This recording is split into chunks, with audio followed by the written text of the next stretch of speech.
मैं तो फकीर हूँ, बाद लोग मुझे मलंग कहते हैं। भले कहें, सियाचिन से लेकर नगर पार तक सारे पाकिस्तान में सेंटर है, होम फॉर होमलेस। किसी को भी लावारिस मिला, इसका काम है उठा के उसको दाखिल करना। ना जात पात ना मजहब, सिर्फ इंसान इंसान को बना। मैं हूं अब्दुल सत्तार ऐदी, मैं हूं पाकिस्तान।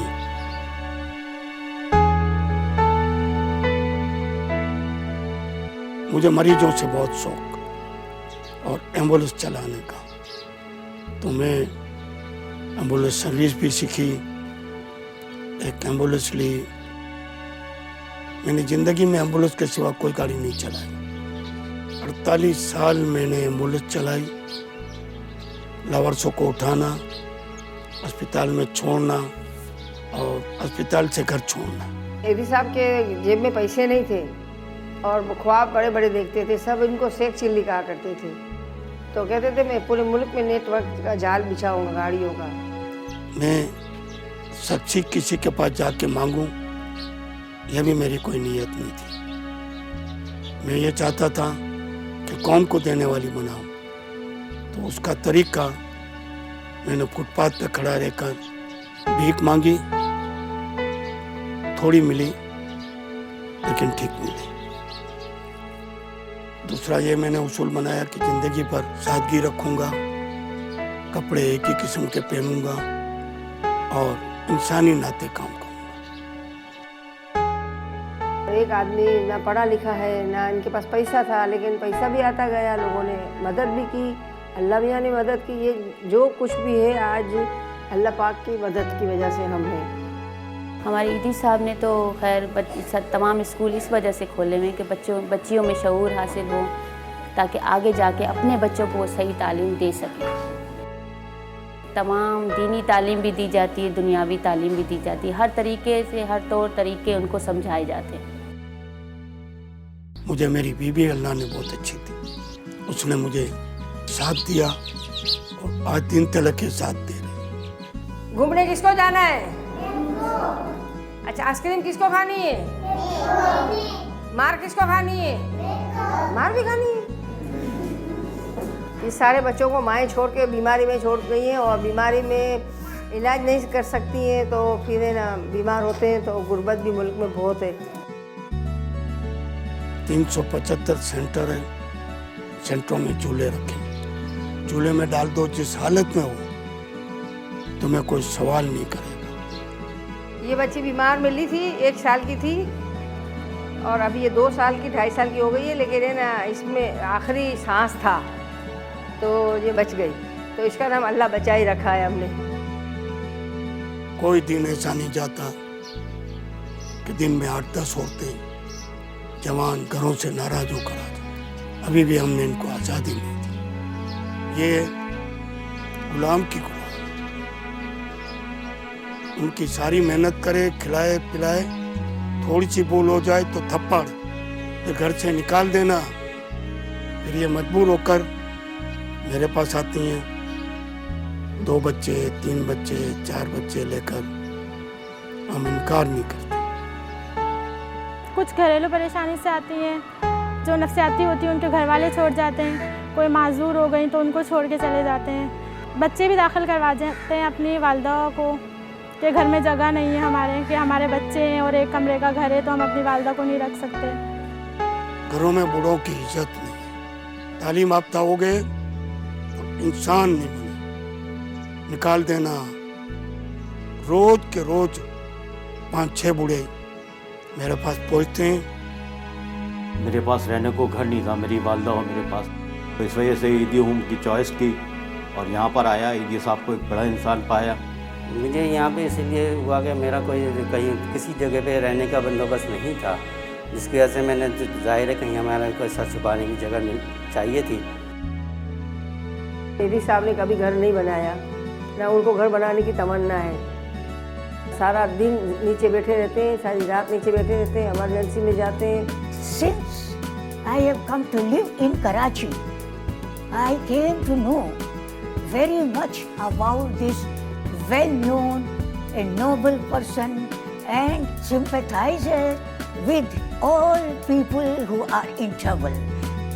हमारे पास हर एज ग्रुप के अलग अलग वार्ड्स हैं, बच्चों के लिए अलग हैं, टीनेजर के लिए अलग हैं, एजेड के लिए अलग हैं, और जो बिल्कुल मेंटली रिटार्ड हैं या पागल कह सकते हैं जिन्हें, उनके लिए हम लोगों ने अलग वार्ड बनाया हुआ है। Not only this, he provides shelter, food, clothing, medicine. Even if somebody dies here, as I wish, he would provide me coffin and a grave. हम अभी भी इंसानियत को नहीं मानते। हम कबीलों में, सिस्टम में बटे हुए हैं, फरका परिस्थितियों में बटे हुए हैं, और अब सबसे बड़ी बला आ गई, पढ़े लिखे इंसान बने, लेकिन सबों में खामी इंसानियत की खामी। हम इंसान नहीं बने। इंसानों के लिए इस तरह का चिराग बनो कि भटके हुए इंसानों को रास्ता दिखाओ, ये ईदी साहब का कौल है। और बेशक वो यहाँ भटके हुए इंसानों को पनाह दे रहे हैं। कि जब भी मर्जी चाहे जा सकते हैं, इनको कोई रुकावट नहीं। जमहूरियत तो इसका नाम है, इंसानियत इसका नाम है। ईदी की एक बात अच्छी है कि कभी लड़ाई नहीं करता, किसी को जवाब पलट के नहीं देता, और है ना बदला नहीं लेता, और उसको अल्लाह पे यकीन बोलते। मैं कभी शख्सी तौर पे चंदा मांगने किसी के पास नहीं गया। जब भी मुझे ज़रूरत है, मैं फुटपाथ पे खड़ा रह जाता हूँ।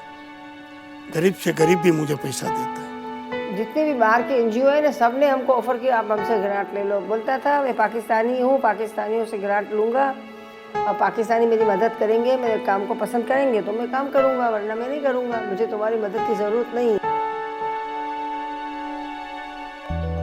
मुझे सैकड़ों अवार्ड मिले, 250 के करीब। टोटल इनकम 75 करोड़ रुपये। और कहीं भी दुनिया में इमरजेंसी होती है, पाकिस्तान में या पाकिस्तान के बाहर, मुझे अल्लाह ने वसाइल दिया। ये कराची का सेंट्रल एम्बुलेंस कंट्रोल रूम है। ये 24 घंटे चलता है, और कोई भी इमरजेंसी हो तो फौरी तौर पे जो है यहाँ से ये आगे कम्युनिकेट करते हैं। फिर वायरलेस के ज़रिए हमारे जो है करीब करीब जो एम्बुलेंस मौजूद हो उनको इत्तला दी जाती है। ईडी एम्बुलेंसों का रिस्पॉन्स टाइम 3 से 5 मिनट का होता है। हमारे यहाँ गुर्बत बहुत है, मुफलिसी बहुत है, दौलत की तकसीम गलत है, फजूल खर्ची करने वाला की तादाद बहुत है। 6000 नौकरी है गरीब की, तो दिन में 3 चाय पीता है, गुटखा खाता है, सिगरेट की डब्बी, 100 की नोट बिगाड़ता है। कहाँ से गरीबी मिटेगी? कहाँ से कोई इनकलाब आएगा? कहाँ से शऊर पैदा होगा? मैं इसको उजागर करता हूँ। पाकिस्तान हमारा मुल्क है, कहीं से भी इसको नुकसान पहुँचाने की कोशिश नहीं करनी चाहिए। ईमानदारी से जो भी काम करते हैं करें। पाकिस्तानी जैसी कौम दुनिया में कोई नहीं है। थोड़ा सा हमारा सियासी, मजहबी, कबीला निज़म उसको छोड़ देना चाहिए, इंसान बन जाना चाहिए, इंसानी नाते काम करना चाहिए। बहुत ही नेकी का काम कर रहे हैं, अल्लाह उनको इसका अजर दे।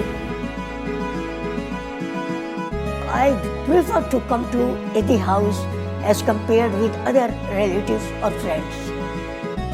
दीदी साहब का भी बहुत शुक्रगुजार हैं, जिन्होंने हमें इतनी काविशों से, अपनी मेहनत से उन्होंने हमें सर छुपाने की जगह दी है।